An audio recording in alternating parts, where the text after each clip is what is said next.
Hey, I'd like to welcome you to another episode of Mission Matters. My name is Adam Torres, and if you'd like to apply to be a guest of the show, just head on over to missionmatters.com and click on Be Our Guest to Apply. All right, so today I have Behdad Jamshidi on the line, and he's founder and CEO over at CJAM Marketing. B, welcome to the show. Thanks for having me, Adam. All right, man. So finally, we're doing this. We're getting on the show. I'm excited. I've been trying to have you on this show for quite some time now. We're finally making it happen. So that's a good thing. For everybody watching, we're going to be talking about how businesses can find the right marketing partners, what that means, and also what B's doing over at CJAM Marketing. So just to get us kicked off, we'll start this episode the way that we start them all with what we like to call our Mission Matters Minute. So be it Mission Matters, our aim and our goal is to amplify stories for entrepreneurs, executives, and experts. That's what we do. B, what mission matters to you? Yeah, so on the personal side, the biggest mission that I have is that when I'm 80 years old, I'm looking back on life that I don't have any regrets. And so it's all about like living, learning, growing, and then sharing that with, and fundamentally just connecting with humans as I do that. So that's like the personal goal. On the business front at CJAM, and what we focus on is really just helping businesses get connected with the right people at the right time to allow them to grow, and just making sure that we're making those life-changing connections to help businesses move forward. Amazing. So how did you get into, even before marketing? I mean, how did you get into entrepreneurship? Like, where did all that start for you? Yeah, I'm one of those accidental entrepreneurs, you could call it. So I started out as an engineer initially, and I used to work at a company called TELUS, very similar to Verizon in the States, where it's a big telecom company. Mm-hmm. And I used to work on the B2B side of things. So typically working with businesses anywhere from about 50 to 1,000 type employee range, understanding what's going on from like a C-level perspective, an IT perspective, and then building out technology roadmaps that would touch all aspects of business and how you get from A to B to C. And as I was doing that, that's where a lot of my business consulting, sales, leadership, and technology experience came from. And I got to work with a whole host of different types of businesses, Mm. from large retailers, lawyers, that kind of stuff. And then I started making a bit of a transition. After a sushi lunch with a friend of mine, we started kind of diving a little bit more into the marketing world 6 years ago. And I started building out websites, Google Ads, SEO, like most traditional agencies that kind of start out. But I very quickly hated doing 80-hour websites on the weekend. Mm. And so I started going, okay, I don't really like doing this. I enjoy my full-time job. Maybe I can find different marketing partners to work with and then help connect them with businesses. And as I did Mm. that, I noticed that most marketing agencies didn't really understand business, and most business people didn't really understand marketing. And so you're putting people in the same meeting that didn't speak the same language. And typically marketing agencies say they can do everything, but they're only Mm-hmm. really good at 1 to 3 things. And it's very hard for a business to know what they should be focusing on with this specific agency versus another one. Yeah.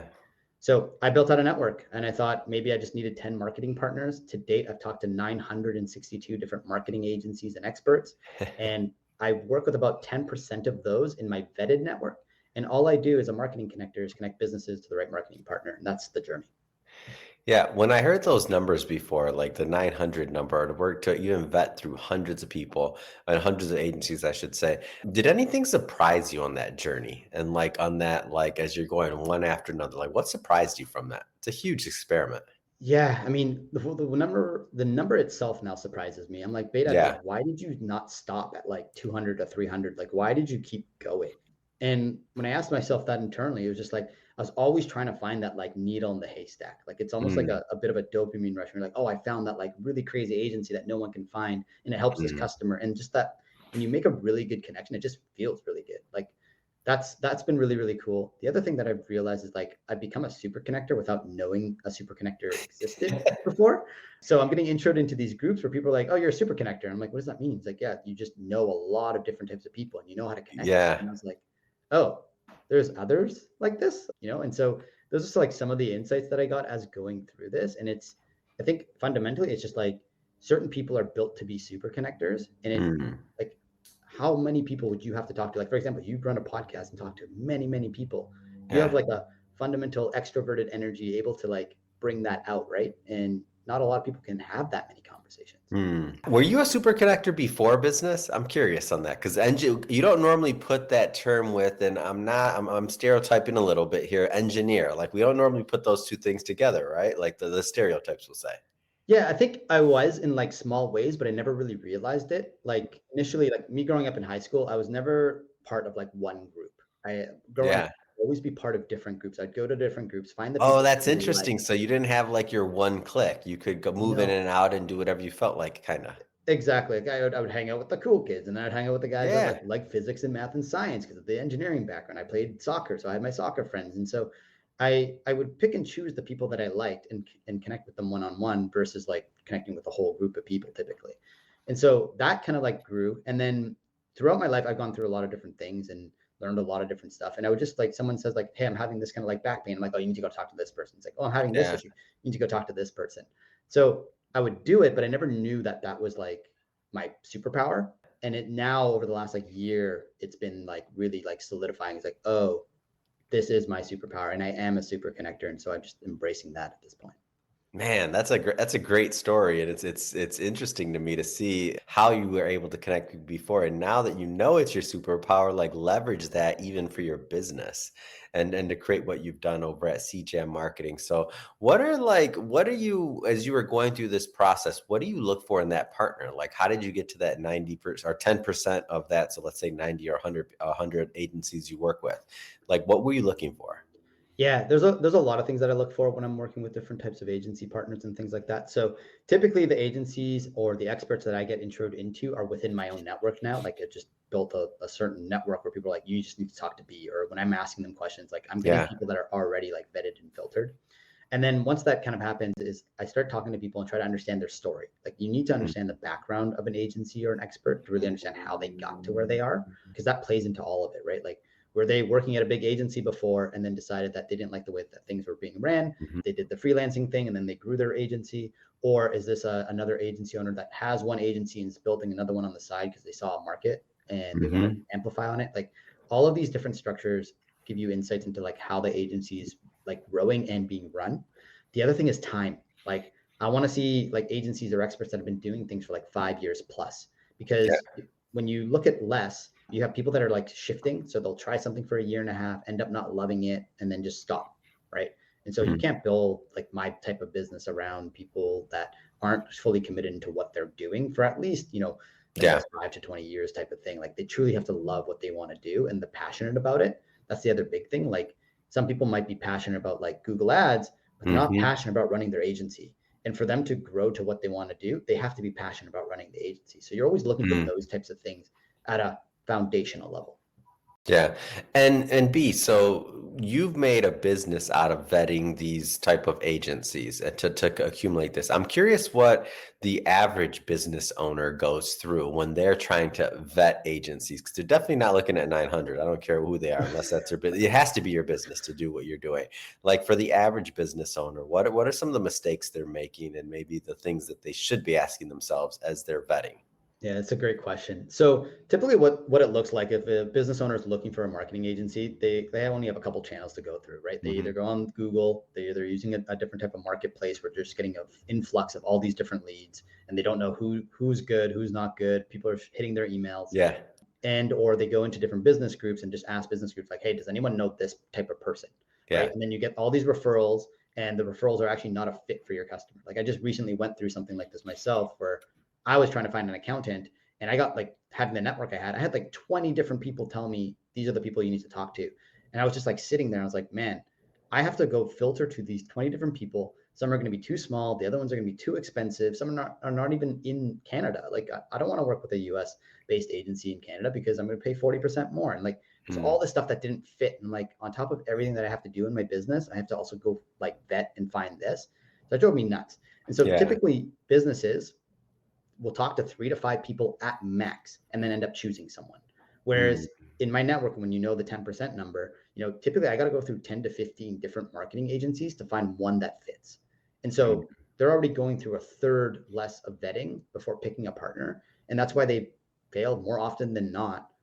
The success rate of finding a really solid marketing partner the first time, I would say, is less Mhm. than 10%.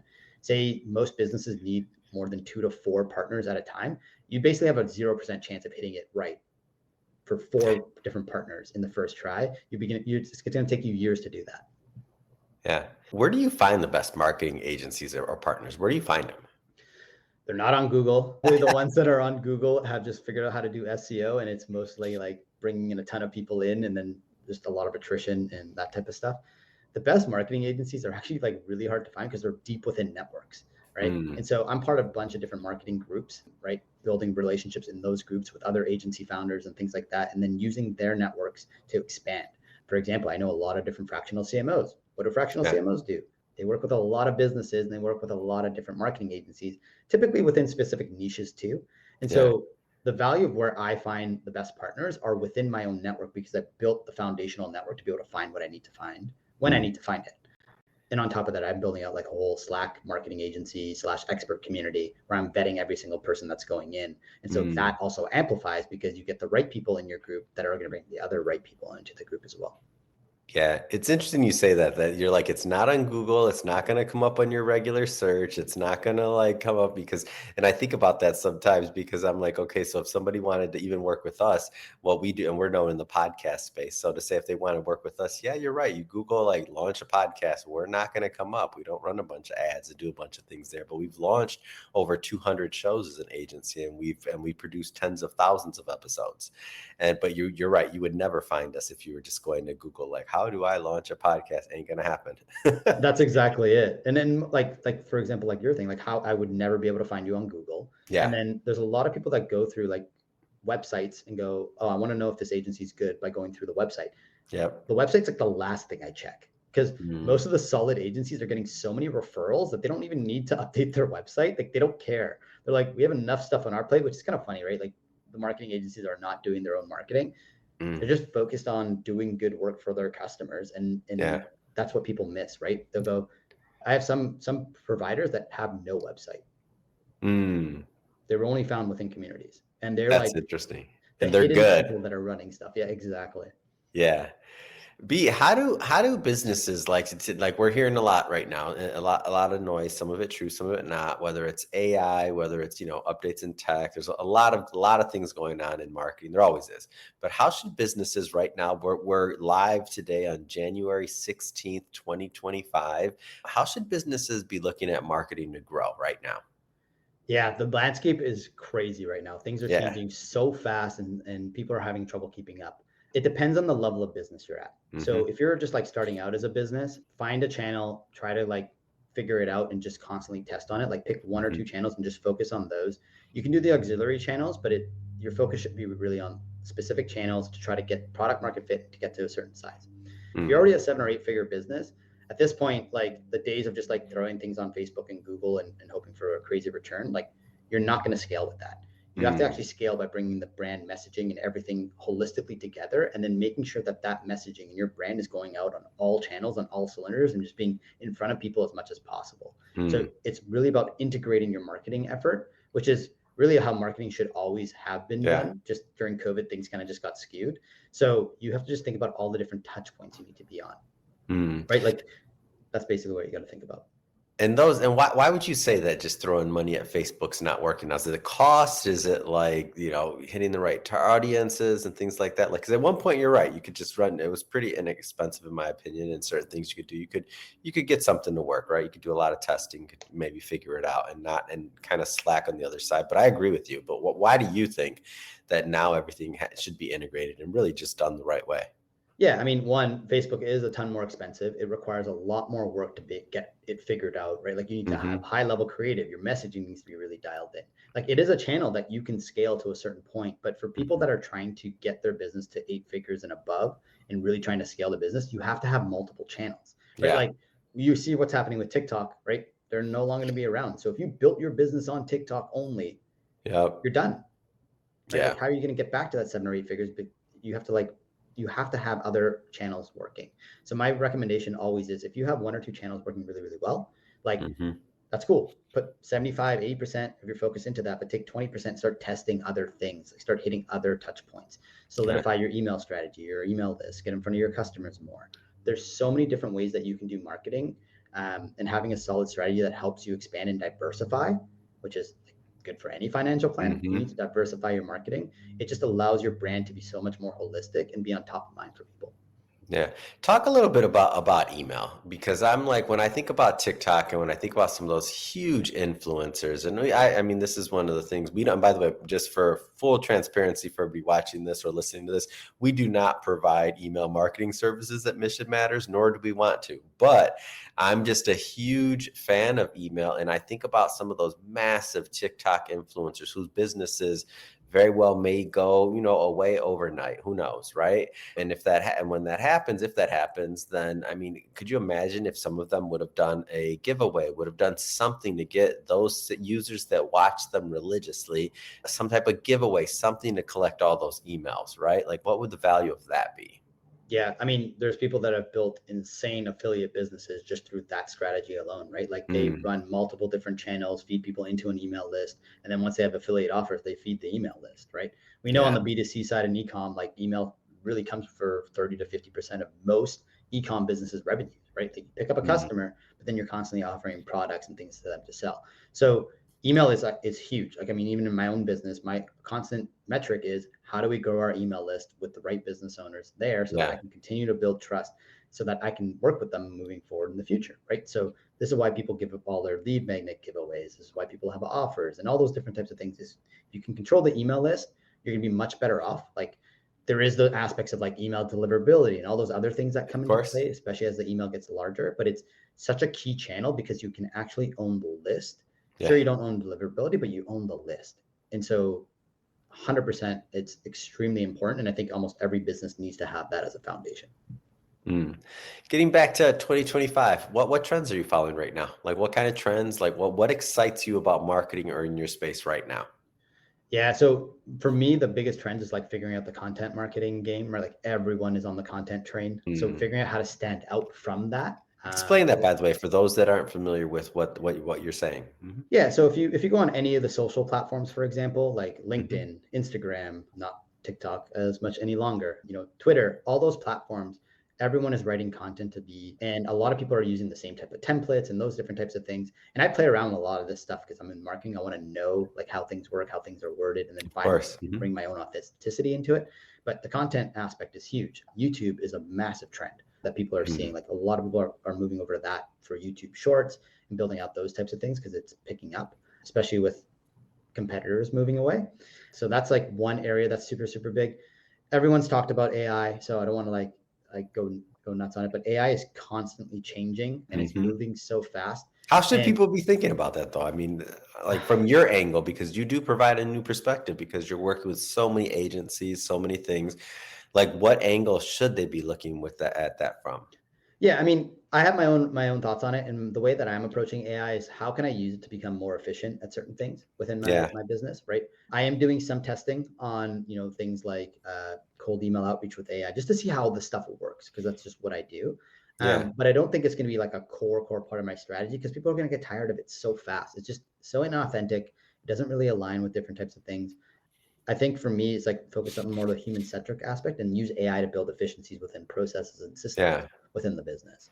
So something to Um, make you more effective or to make your team more effective or to make like, to leverage what you're already doing to allow more time for creativity. Like, am I reading that right? that's exactly it. And there's people that are going down the route. Like, I don't know if you've ever heard of like the AI sales calls. Like they're already Yep. like booking calls in people's Yeah. calendars Yeah. and Yeah. things like that. I actually talked to a software company that was doing that. And he's like, well, we went from having 10 salespeople down to two. And Mm. so my question starts becoming like, what level were the salespeople at that you replaced, right? Like if it's Yeah. maybe junior level, okay, that might make sense to me. But a high level Like appointment salesperson, setters, like maybe an appointment setter or something. exactly, yes. Like that makes a little bit more sense to me versus like bringing on someone that truly understands how to build a connection and communication and things like Yeah. that. Like, no one likes going through the automations when they're trying to get on a customer support call. Why do you think Mm. they're going to like that on a sales call talking to AI? It's just going to be like, get me an agent, get me someone I can talk to that's human, that can Yeah. understand me, and that has some empathy. Maybe AI will get better at it over time. I don't know. But for me, I kind of like just waiting to see what kind of sticks because all of these things are moving so fast that if I implement Mm. something on a platform and a year later they're no longer around, it Yeah. puts my business behind. And so I'm just like watching from afar and using the things that make sense to make my business more efficient and then just wait Yeah. to see what happens. And that's a tricky thing, what you just brought up. That's a great point, is that even though something may be good and it's something that may be useful, but to be careful, especially if you don't have a lot of experience adopting new technologies, be careful, because you adopt that technology, you integrate in your business, and then it can happen. One day, they ran out of funding. I've even at times gone with a larger competitor that didn't have the best thing because it was just a more sound company. Like I was just thinking at the end of the day, this other company, it's great. I don't know. What do you Yeah. think? Yeah, no, it makes a lot of sense. And like when you look at ChatGPT today, like we just literally were talking on a call with a few different agency owners and strategists, Hmm. and ChatGPT is coming out with already has come out with a feature where you can basically just build out different types of templates, like not just ChatGPT templates, but you can get it to Yeah. schedule like your news for you in the morning. And so, how many softwares were basically just trying to aggregate a bunch of different news sources? Like ChatGPT just added that as a Yeah. feature. Yeah. Why would I pay more for your thing when ChatGPT now has it? I'm already paying a subscription for that. And Yep. so that's kind of like what I'm thinking is like there's all of these platforms that are building off ChatGPT's APIs, Hmm. but ChatGPT can see which APIs are being called more, what people are using it more for. Once they implement those features, are those softwares that we're paying for going to be useful, and the automations and stuff that we built on Yeah. it's going to just be gone. It is. I agree with that. And I've seen that in a couple of things. I'm not going to call anything out, but I'm like, what? They're charging for that? They're getting money? How? Like, oh my gosh, are you kidding me? Is everybody going to wake up and realize that they could have did this already? They probably Yeah, already paying for it with the Chat GPT. It's just on 100%. a different, let's just say, site, basically. Yeah. Yeah, no, 100%. It's interesting right now because everyone's trying to make money fast. Yeah. And it's not like I don't like the whole fast money thing. I want to build Yeah. something that's like long term focused around relationships. But like the AI space, everything's just like, how can we make as much money as we possibly can before we can't? And Hmm. that's just not the type of entrepreneur that I am or the way that I like running things. Yeah. Well, B, man, this has been a lot of fun having you on the show today. How do people follow up? If they want to check you out at CJAM Marketing, how do they get involved? Yeah, I mean, the two main ways. One is the website, so www.cjammarketing.com. If you go to the bottom, there's a ton of resources for different business owners that they can use there as well, and you can connect with me through there, or find me on my LinkedIn. The name's on the screen, so Behdad Jamshidi, and I'm there quite often. And so those would probably be the two best ways. Fantastic. And for everybody watching, just so you know, we'll definitely put all the links in the show notes so that you can just click on the links, head right on over. And speaking of the audience, if this is your first time with Mission Matters and you haven't done it yet, hit that subscribe or follow button. This is a daily show. Each and every day, we're bringing you new content, new ideas, and hopefully new inspiration to help you along the way on your journey as well. So again, hit that subscribe or follow button. And B, man, thank you. Glad we could finally get together. Glad we could do this. Yeah, thanks for having me on the show. I'm really happy to be here.